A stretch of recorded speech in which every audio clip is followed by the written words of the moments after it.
grew up here, but he knows more about Chinese history than me. Yeah, There's you a can lot. talk. There's a lot of Chinese history you can talk about. Oh, right. Yeah, yeah, yeah. We were in Nanking, which you know what happened. The Japanese did there. That's just horrible. I'm still mad at Japan for Wow. what they did in World War II. One of the I places in know. the world we haven't won is Japan. That's Just right. because of, I'm still mad at him. Drug my dad halfway around the world for 3 years like that. Anyway, this is a story about my father. Okay. When the Flying Tigers started, they had 3 pursuit fighter groups. Uh-huh. As the war progressed, that was before World War II even started. As the war progressed, they ended up having the 3 pursuit fighter groups, 1 photo recon group, 1 night fighter group, 1 heavy bomb group, and 1 medium bomb group. Now, these are small. Like in England, they had 100,000 flyers, so you know it was a big deal. In China, this is a very small air force. It was Sort of. 7,000-8,000 men, maybe. It wasn't like some of the other places in the war. It's a fairly small group of Americans. My father's group. I can't speak about the other ones specifically, but my father's Sure. group, he was in the heavy bomb group. Oh. They had big bombers. Each bomber had 10 men to the plane. Now the bomb group was the 308th bomb group was divided into 4 bomb squadrons. 330 done in Portland, but it's 373rd, 374th, 375th, and the 455th bomb squadron. My father was in the 373rd bomb squadron. That was 8 airplanes. Each bomb squadron had 8 airplanes. That's it total so all the heavy Only bombers 8? in Japan, they had there was 4 bomb squadrons, each had 4 planes. That's a total of 32 planes. But because of parts or delays or maintenance or something, they never had more than 28 planes ever in the whole World War II. Okay. In China, the most bombers that ever could put in the air in any one day was 28 airplanes, and that's 10 men to a plane. Wow. So I'm going to ask you a question now. The most they ever had was 28 airplanes. Guess how many they lost during the war? Take a guess. How many they lost? How many that got shot down or crashed? 5. 106. What? They only had 28, so 3 would get shot down. They'd send 3 more. Oh, I see. 3 would fly into the mountains trying to fly over to India to get supplies. And they'd send 3 more. They'd set up 6 planes on a raid, and 5 of them wouldn't come back. So that's 106 planes, 10 men to a plane. That's 1,006 men, 1,060 men right there that didn't come home. Wow. Just in my dad's outfit. Within how many years time frame? He was in China for he got there in November of '43. Came home when the war ended in August of '45. So 2 years. Wow. So how did those men get? I mean, they gave you a job, Wendy, or what's your son's name? Henry. So they gave Henry, you're gonna be the bombardier in that airplane. Go ahead and get in, but the chances of you going home are 0. Wow. You're gonna get killed. How did they get in? I mean, the loss rate was 300%. How old was your dad? My dad was an old man. They called him Pappy. He was 22. Old man at 22. Most of the guys were younger than him. Wow. He had a daughter. He had my sister was born before the war started. I was born right after the war. One of his jobs, because he took care of the planes, one of his jobs when the plane didn't come back was to go clean out the barracks, the tents of the guys who didn't come back, and put all their stuff into a thing to ship home to mom and dad. Oh my God, that's the sad. way it worked was in Europe, in England and Germany. Yeah. It worked if you flew 25 missions, you got to come home. In Asia, in the Pacific and in China, you had to fly 52 missions before you could come home. So if you flew 52 missions, these are not supply missions or training missions; they're actual combat missions. You got to come home. I met a man in China, one of the veterans that was there. He since passed away, but we corresponded until he did. His plane, he flew 52 missions, and he said that all 52 missions, his plane got 1 bullet, 1 time. He said we go out on six plane raids, 5 get shot down, we come back. He said we go out on 20 plane raids, 8 get shot down. But he said I don't know why, but There's a wall in China, near Kunming, called the Martyrs Wall, with all the Americans that were killed in China during World War II, names on the wall. And he went there in with me, Kunming. near Kunming. Okay. And we went there. I was there with him, and he said, "Well, I knew him. I knew him. Well, I knew all those 4 guys. I knew that guy." Oh no! And he said, "Nick, why isn't my name on that wall?" I can't answer that. That's just fate. That's just the way it is. Right. That's the war, you know. That's the war, but Yeah. it just was luck. So some men got their 52 missions in and got to go home, and some got in 2 missions or 4 missions and got killed. So your dad was He was on the ground. on the ground. He was the mechanic. Oh, okay, good. And the way it worked was you were assigned 1 airplane. So my dad got there. He was assigned an airplane called the Doodlebug. That was his first airplane. And so the plane would go off on the mission, and the guys on the plane, all 10 of the guys would get a point for 1 mission. Well, the guys on the ground got a point too. So my dad had to get 52 missions in before he could go home. Okay. He was on his 6th airplane Uh-huh. when he got to go home, when he got to 52 missions. Now, the Doodlebug, the first plane, went back to America to do a bond tour. The next 4 planes got shot down, crashed. And then the 6th plane he was working on when he had his 52 missions. And the man in charge of where he was at came to my dad and said, "Okay, Bob, you've got 52 missions. You want to stay in till the war is over, or you want to go home?" He says, "I want to go home. Hasn't been here for 2 years. I want to go home." Right. The 2nd plane, the Doodlebug, was his first plane. And shortly after he got there, within a matter of a few weeks, that left to go back to America to do a tour. They would land, they would sell war bonds to raise money for the war. The 2nd plane he worked on was a brand new airplane, just got there from America, and they let my dad name it. And my sister, who had just been born, her name was Sharon, so they named that plane Miss Sharon. Oh, okay. It crashed on takeoff on its 3rd mission, killed everybody in the plane. Oh no. How many people's on the airplane usually? 10. 10 people? Every time, 10 people. 10 people. How come they carry so many people up Well, there? those big bomber airplanes. They had a pilot, a co-pilot, a navigator, a bombardier, a radio operator, and 5 gunners. Oh, 5 gunners. They actually shoot Yeah, they were machine from gun. the machine gun, shoot down. Shoot at the Japanese coming out. Japanese. Fighters coming to shoot them down. Now, how did the Japanese has shoot them? Well, the Japanese had little fighters. Bombers big. My father called bomber. I asked my dad once. I said, "Did you ever fly on the bomber?" He said, "No." I said, "Why?" He says, "We called the bombers big, slow targets." Oh, okay. So bombers flying like this, the fighters like little bees or mosquitoes. The bombers drop the bomb? Yeah, right. Oh, okay. So, but they maneuver very slowly. Right. Yeah. Oh, I see what you mean. Right. So it's easy to shoot a bomber down for a fighter plane. See, in Europe, bombers that go over 1,000 at a time. That's 10,000 men, but they would have 300 or 400. 1,000 bombers? In Europe, not in China. Europe. Not in China. During the World War II? During World War II. 1,000 plane raids onto Germany. And the Germans would send their fighters up, but the Americans had 300 or 400 or 500 fighters with the bombers to protect them. Oh, right. Didn't have that in China. Oh, didn't have Once that. in a while, you have a couple of fighters. Maybe. Oh, that's why the casualty is high, exactly. isn't it? Well, how come? How come they don't just no troops? China was, if you can imagine a supply line, the bullets and the bombs and the planes are built in California and Detroit, Michigan, right near where I live. And they're sent from there to New York, to Brazil, South Africa, to India, China. The very end of that supply line was Kunming, China. Oh, wow. It was just too hard to get stuff there. It was just, it was so hard. Most of the bombers had to fly back to India 4 times just to get gas to fly 1 bomb mission. They had to go, they had to supply themselves. It was very, very difficult. Very difficult. China was costly. The air route from Kunming to India was called the Aluminum Trail. Aluminum Trail. Because of all the crashed planes. Because of the crash planes? 600 planes crashed flying between Kunming and India trying to bring supplies in. 606 planes crashed. Wow. That was bombers and supply planes.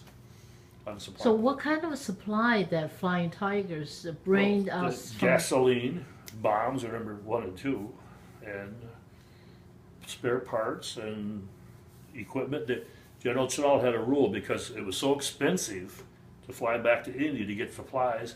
No food was ever allowed to come from India to China. The Chinese people had to give all the food for the Americans in China. They weren't allowed to bring food from India because it's just too expensive to fly it in. Oh, too expensive to fly food, right? My dad ate Chinese food from the day he got to China until the day, and the first day he got back to New Jersey when his boat landed, he went and got a glass of milk. First thing he did because he didn't have any milk for 2 years. No Powdered milk. milk. Very, it's a treasure to have milk actually in China. Oh my God! So He said even babies couldn't drink milk. Mother's milk. Mother's milk, yeah, but not like My dad said when the Chinese people would bring the supplies to their base in Yankai, he said they would bring them on carts pulled by water buffalo. Oh yeah. And he said if 2 water buffalo are pulling the cart there, and 1 water buffalo was pulling away, he said, I know what we were having for supper. He said they ate whatever was, that's. So where are your dad stationed It's a town. He was stationed in a base called Yankai, which is about 60 miles from Kunming. Okay. Most of the bases were around Kunming or around the area. There was a few that they actually put behind a place called Guilin. Guilin, yeah. That was actually behind the Japanese lines, but so far the Americans flew in and built a base behind their lines just to harass the Japanese. And they would take turns with different groups going there to run the base. My dad was there twice during the war. And when he was there, the Japanese bombed him every day. He said, but there was big caves in Guilin. They could go in the caves. That's right. Yeah, there's a lot of caves in Guilin. So they would go in the caves every night so the Japanese wouldn't bomb them. Oh wow! When we were in China, I got to go to Yankai, where my dad's base was. The runways are still there. Oh, okay. This one run, it's a mile-long runway made out of crushed stone. The Chinese people would take big rocks, hit them with hammers to make them into small rocks. Right. Then they get a great big stone roller, get about 50 people to pull it, and they would smash that down to a runway. To make it a runway. And those runways are still there. They use them now to train people how to drive. Oh. In Yankai. And Yankai is a teeny little village. Dirt poor. I mean, if you can imagine poor China today. I mean, the cities are big and modern. The countryside is very poor. That's and anyway, I got to go there. That lady I met, we met her at a park. And myself and one of the veterans who was stationed at Yankai and his son went with this lady out to Yankai to see the base. Yeah. Buildings are all gone. As soon as the Americans left, the people stole all the stuff from the buildings. But, anyway, we got to go there, and we met the mayor of the village, and he said, would you like to meet my mother? She's one of the few people that's still around that was here during the war. And so she had to be in her high 80s or early 90s. She was a little girl during the war.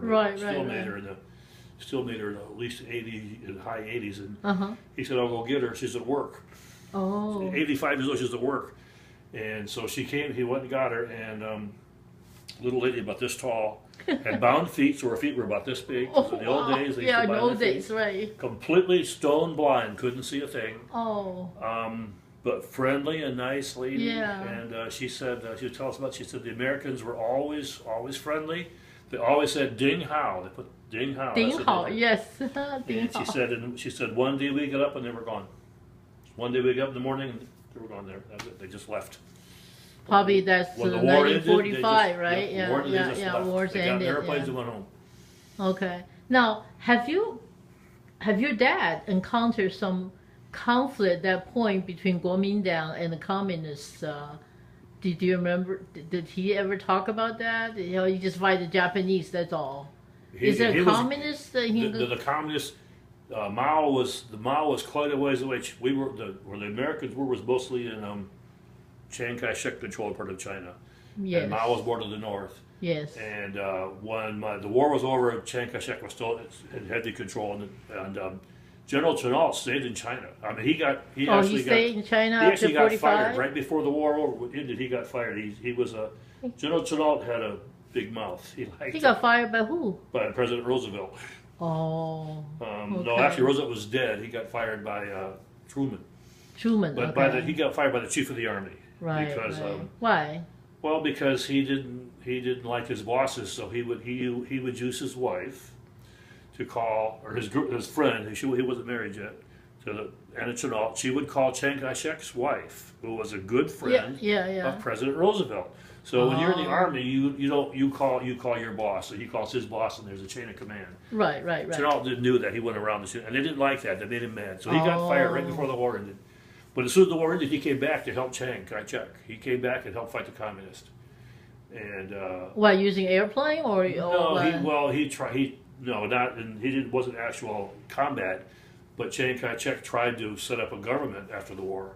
Right. General Chenault ran his. Well, we have United Airlines and TWA Airlines and Delta Airlines. He ran an airline. He ran the Chinese Airlines for General Chenault. Okay. And when they finally got kicked out of China and went to Taiwan, General Chenault went there with Chiang. Oh, really? So they live in Taiwan? Not for long, no, because he got sick. Really, he got sick. Died. He had lung cancer. Oh, he had lung Heavy cancer. smoker. Oh, I see. Yeah, his wife lived long. She's still alive. Oh, she's still alive, right? You told me that. Yeah, this morning. I've met her several times. I have a picture of her, Nancy, and I at her husband's grave, and they have a ceremony every year. Up until about 5 years ago, because everyone got so old, the veterans couldn't do anymore. But every year, she's in her 90s. Oh yeah, she's in 90, her 90s. huh? Yeah. They'd have a ceremony and have a meeting at his grave in the Arlington Cemetery every year. Yeah, when I was growing up in Taiwan, she is a big, very popular and almost famous figure because her husband, Flying Tiger. I can't tell you the name of the book right now, but she wrote a book about her life, and it's I think so too. Isn't she came back to U.S.? Oh yeah, and, she was in Washington. In Washington involves in but like you involved in politics, right? She helped President Nixon as a backdoor channel to get into to open the door to China. Open the door in China. Yeah, you mentioned that this morning. Yes. Oh wow, that is a piece of history. So the Flying Tiger there mainly because of the shipment of the supplies, or also I guess also they do some bombing work, right? Well, the Flying Tigers went to China originally because Chiang Kai-shek's wife was a friend of President Roosevelt. She was educated in America. She spoke with good English and knew important people in America. And yes. Good friends of the president, and she convinced the president that Japan started. The war started in 1941 for America, but Japan invaded China in 1931. They've been fighting for 10 years, and Chiang Kai-shek and his wife convinced President Roosevelt that if China falls, you end up in a war with Japan, you're going to be in trouble. You need China not to fall. And so what he did was it was illegal. What President Roosevelt did, he said, okay, we can't do this in public, but in private, he let General Chenault he gave him 50 airplanes and let 50 pilots in the American Army resign and go to China as independent contractors working for Chiang Kai-shek. Totally illegal. And, I see. So it's not official. It was unofficial but he didn't want the China to fall, and they were still training when Pearl Harbor was bombed. They hadn't started fighting yet, but just within a few weeks, right around Christmas time of 1941, the Flying Tiger started flying, and the first time Japan had any defeats in 10 years of war with China was when the Flying Tiger started fighting against the Japanese. They were so good. And so as soon as the war started, President Roosevelt kept sending more supplies as much as he could. Okay. But it still was, there was 20 Army Air Forces during World War II. The smallest one was in China. The biggest one was in England, and the smallest one was in China. Oh, okay. It was just too hard to supply.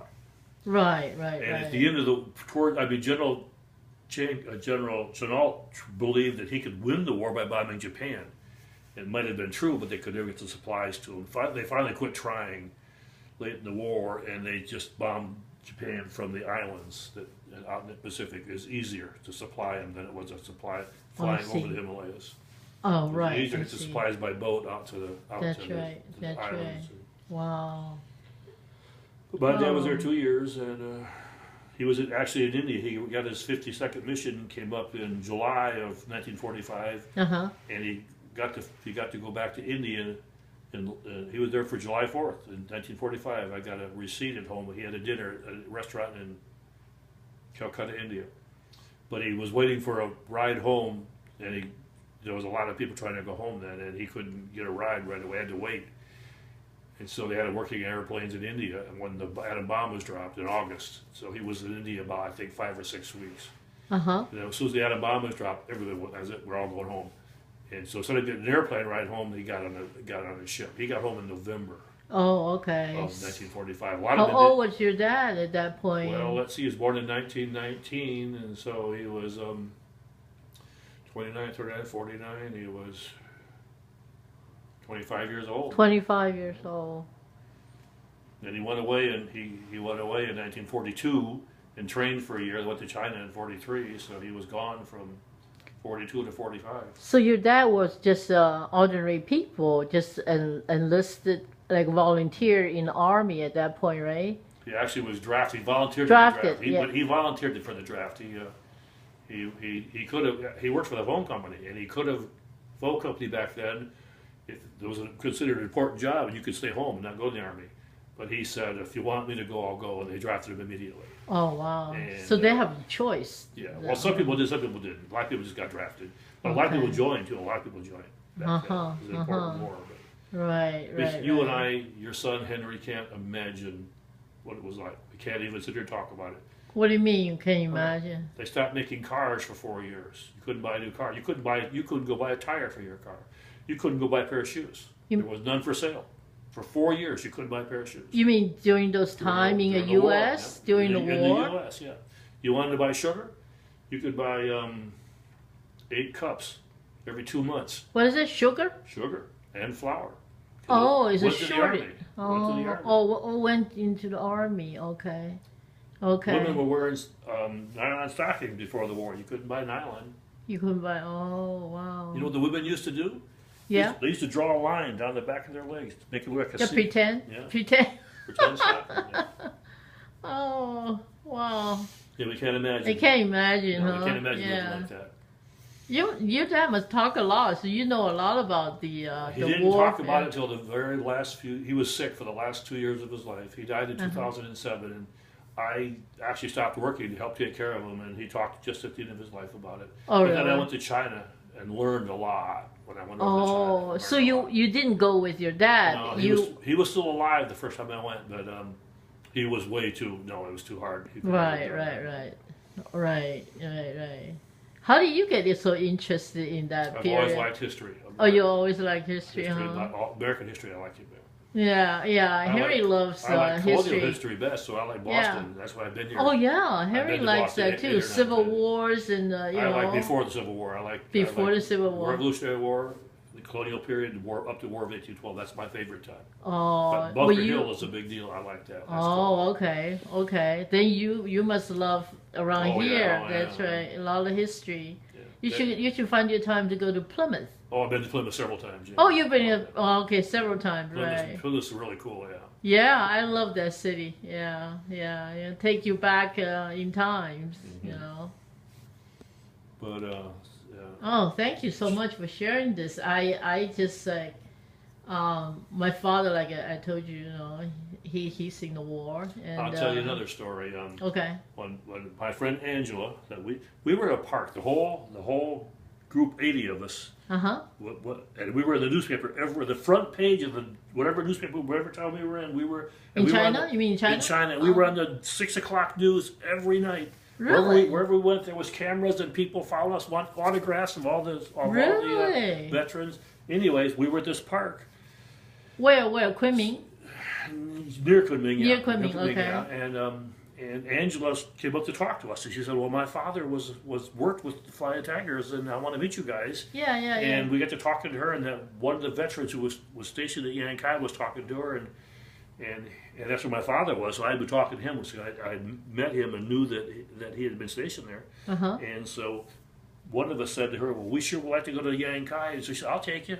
So it wasn't the 77. It was just him, his son, Angela, her brother, and I that went to Yankai. Just the five of us. Well, anyway, so we go out. So she's not picked up the next morning, and Nancy was going to go too, but Nancy and I are nurses, registered nurses. Okay. And one of the veterans fell out of bed that night and broke his hip. Oh. And had to have surgery, so she went with him to the hospital. Oh. And I went to Yankai. I went to the base of Yankai. Yeah. With the veteran and his son, and Angela and her brother. So the five of us in a little teeny little car. And it's about 60 miles, and we don't know exactly where we're going. We just know about where it is. So we we drove out there, we found it all right, and drove around and met them. We're driving around in this air base on this runway. There's nothing there. And some guy on a motorcycle comes up and says to Angela in Chinese, "What are you doing here?" And she told him, he says, "Well, I'm the mayor of." The town is now called Yangtze. It was called Yankai when my father was there. Beijing used to be Peking, now it's Beijing. That's right. Changed the name, so exactly. Yankai is now Yangtze. But anyway, he said, "Well, come and meet my mother," and went to his house to meet her mother and stuff. Anyway, on the way back, we had a veteran with us. He was 89 years old, or something like that, or 90. He was an old man, in really good shape, but an old man. And he said, "I'm really tired. We've got a banquet tonight." We had a banquet every third night on the whole trip.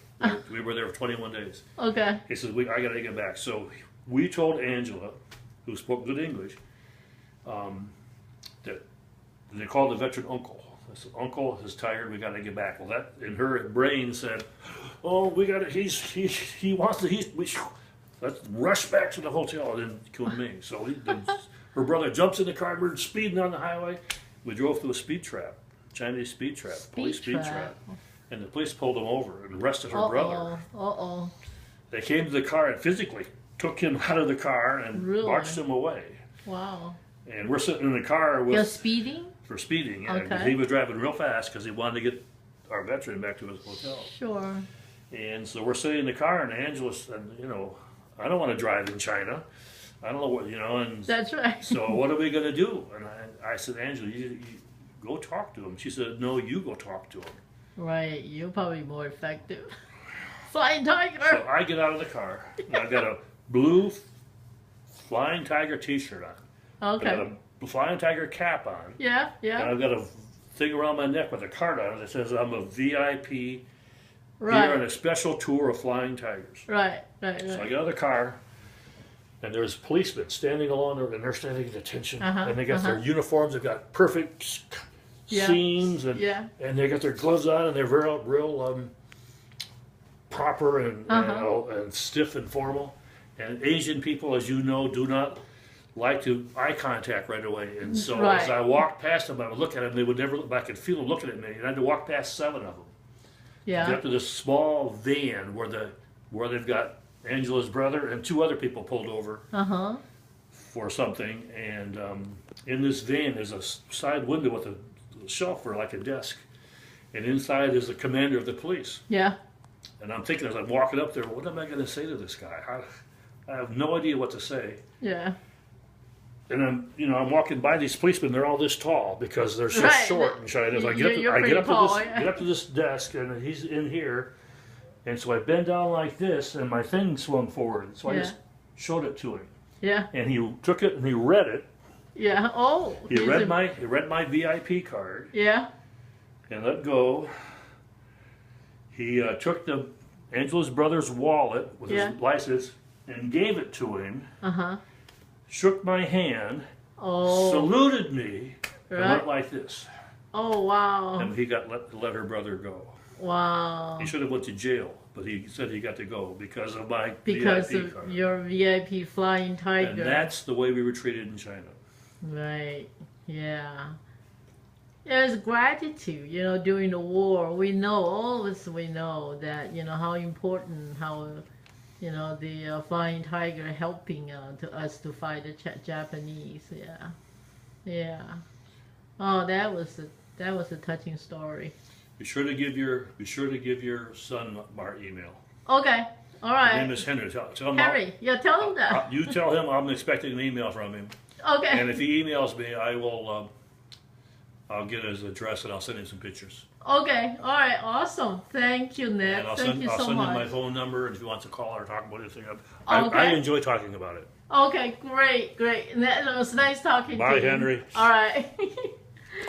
Okay, once I got